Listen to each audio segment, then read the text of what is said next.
오늘 찬송의 능력이 어떤 것인가, 찬송의 권세가 무엇인가, 이걸 오늘 본문이 우리에게 가르쳐주고 있거든요. 찬송은 능력이 참 많습니다. 찬송은 누구나 다 할 수 있거든요. 예수 믿는 사람이라면, 구원받은 성도라면 찬송은 다 할 수 있습니다. 기도하는 것은 어려워도 찬송은 악보만 볼 줄 알면 누구든지 다 할 수 있다. 저는 그런 생각이 같습니다. 그렇기 때문에 찬송만큼 귀한 게 없어요. 특별히 이사야 43장 21절 말씀에 보면 화면에 뜨는데, 이 백성은 나를 위하여 지었나니 나를 찬송하게 하려 합니다. 그렇게 말씀을 했어요. 한마디로 말하면 우리를 왜 지으셨느냐, 지으신 목적이 뭐냐, 찬송하게 하도록. 찬송한다는 말은 하나님께 영광을 올려드리는 거예요. 그러니까 저와 여러분을 지으신 목적, 사람이 제일 되는 목적이 무엇이뇨? 이렇게 제1번 요리문답에도 보면 나와 있는데, 그것은 하나님을 영원토록 기뻐하는 것, 영화롭게 하는 것, 이것이 사람의 본분이라고 그랬거든요. 이 때문에 찬송을 통해서 하나님이 가장 기뻐하시는 것입니다. 찬송 중에 역사가 있단 말이죠. 그래서 시편 147편 1절 말씀에 보면 이런 말씀도 기록이 되어 있어요. 하나님을 찬양하는 일이 선하며 찬송한 일이 아름답고 마땅하도다. 그래서 그러니까 구원받은 성도라면 너나 할 것 없이 해야 될 일 중에 하나가 뭐냐, 찬송이다 라고 하는 것이죠. 그러면은 왜 하나님이 이처럼 찬송하게 할까요? 이유는 하나님이 영광을 받으시는 것이 목적이지만 또 하나, 이 찬송하는 자에게 하나님의 능력이 임한다는 거예요. 찬송하는 자에게 하나님이 역사한다는 거예요. 그렇기 때문에 찬송하라는 것입니다. 자, 오늘 여기 본문 말씀에 보면은 첫 번째 찬송하게 될 때 어떤 은혜를 경험할 수 있느냐, 구원을 경험할 수 있어요. 오늘 첫 번에 그렇게 이야기를 하고 있거든요. 자, 오늘 여기 여호사밧이라고 하는 사람이 남쪽 유다의 왕으로 있을 때 모압과 암몬과 세일산 거민 세 개 종족들이 연합전선을 펴가지고 남쪽 유다를 침략해 온 것입니다. 즉 전쟁이 일어난 거예요. 근데 전쟁을 하게 되는데 3개 연합군이 유다라고 하는 한 나라를 대상으로 해서 싸우는데, 이 연합군과 싸워서 세상 표현으로 말하면 남쪽 유다는 맞짱 뜰 힘이 없어요. 능력이 없어요. 군대도 안 되고 병력도 안 되고 무기도 안 되고 여러 가지 면에서 이 세 나라가 연합해서 전쟁에 쳐들어오게 되면 망할 수밖에 없단 말이죠. 근데 오늘 여기 성경 말씀에 보니까 그런 위기 상황에서 여호사밧이 한 일이 있어요. 그게 뭐냐면 찬양대를 조직을 하는 거예요. 그래서 찬양대를 조직을 해가지고 전쟁을 벌이러 나가는 군대 앞에, 맨 앞에 찬양대로 서게 했어요. 찬양대. 제사장과 선지자와 찬양대가 앞에 서가지고 하나님을 찬양하는 것이거든요. 그 찬양을 하게 되었을 때 놀라운 기적의 역사가 일어나게 되는데, 어떤 일이 일어나게 되냐면 그 찬송을 하면서 나가게 될 때 모압과 세일과 암몬 자손 3개국이 연합해서 지금 남쪽 유다를 무너뜨리겠다고 오는데 자기들끼리 내분이 일어났어요. 자기들 안에서 싸움이 벌어진 거예요. 그래서 모압과 암몬과 세일산 거민들이 자기들끼리 서로 죽이고 자기들이 망하게 된 거예요. 한마디로 말하면 우리 속담에 그런 속담이 있거든요. 손 안 대고 뭘 푼다? 손 안 대고 뭘 풀죠? 우리 청년들? 풀어봤어요? 예, 코를 푼다 그래. 그게 뭐냐면 누워 떡 먹기. 한마디로 말하면 너무 쉬운 거예요. 그렇죠? 예, 코를 푸는데도 손을 떼야 되는데 손을 안 대고 푸니까 얼마나, 언제 손 안 대고 코 풀어봤죠? 우리 은영자매 언제 그랬어요? 코 흘린 적이 없어요? 언제 그랬을까? 몰라? 그렇지, 몰라야 당연하. 왜? 어릴 때는 누가 풀어요? 누가 뭐라 그래? 엄마가 코에 손대고서 흥 그랬죠. 예, 그러니까 경험이 없지. 예, 기억이 안 나지. 경험은 있는데 기억은 안 나죠. 그렇죠? 예, 어릴 때는 그랬어요. 엄마가 콧물 질질 흘리면은 코에다가 자기 손 갖다 놓고 흥하라고 그렇게 했거든요. 본인은 손 안 대고 코를 푸는 거예요. 이 말의 의미는 누워 떡 먹기 너무 쉽다. 자기는 아무 수고도 안 했어요. 그런데 오늘 모압과 암몬과 세일산 거민들이 자중지나 인해가지고 전멸을 해버렸어요. 자기들이.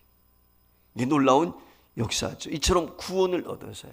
즉 멸망할 수밖에 없는 어려움의 전쟁에서 패할 수밖에 없는 남쪽 유다가 찬양대를 조직하고 찬양을 했더니 하나님을 찬송하는 중에 놀라운 기적의 역사가 나타나서 이와 같이 구원을 얻었다. 할렐루야. 저와 여러분이 구원을 받았기 때문에 찬송해야 돼요. 아셨죠? 두 번째, 찬송해야 될 이유가 무엇입니까? 기적을 가져오는 거예요. 오늘 본문에도 그렇지만은 쉬운 예로 바울과 실라가 빌립보라고 하는 지역에 가서 복음을 전했어요. 바울과 실라가 복음을 전했더니 귀신 들린 여인이 있었는데 이 사람이 바울이 복음을 전할 때마다 쫓아다니면서 저 하나님의 사람이다 뭐라고 하면서 자꾸 소리를 지르는 거예요. 그래서 바울이 제대로 복음을 전할 수 없게 된 거예요. 그래서 바울과 실라가 어떻게 합니까? 그 귀신을 몰아냈단 말이죠. 그 귀신을 쫓아내가지고 온전한 정신이 돌아오게 되니까 그 귀신 들린 여인을 통해서 돈벌이를 하고 있던 주인이 돈벌이가 끊겨버렸거든요. 그래서 모함을 해가지고 바울과 실라를 감옥에 가뒀어요. 근데 바울과 실라가 불평하고 원망할 수 있잖아요. 근데 감옥에 갇혀서 하나님을 찬송해요. 기도합니다. 그랬더니 놀라운 기적의 역사가 일어나는데 지진이 일어나면서 옥토가 흔들리고 옥문이 다 열리고 죄수들 착고에 채여가지고 죄수들 감옥에 수갑을 다 채우는 수갑이 다 풀려버린 거예요. 이 간수들이 잠자고 있다가 졸고 자고 있다가 깜짝 놀라서 지진이 일어나는 소리에 그만 눈을 떠보니까 옥문이 활짝 열린 거예요. 그래서 죄수들이 다 도망간 줄 알았단 말이에요. 그래서 자신들이 책임이 있으니까 자결하려고 그랬어요. 그랬더니 바울이 하는 말이 자결하려고 하는 간수를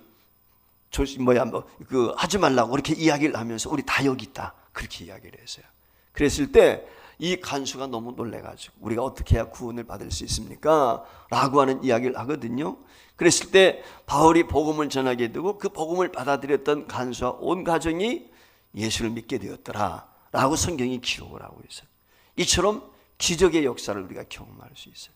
기적을 경험하고 싶습니까? 그럼 뭘 해야 되겠어요? 찬송하는 거예요. 찬송은 기적의 주인공을 만들어주세요.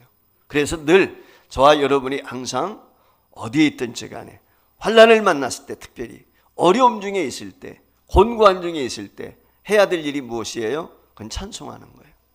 첫 번째는 구원을 얻습니다.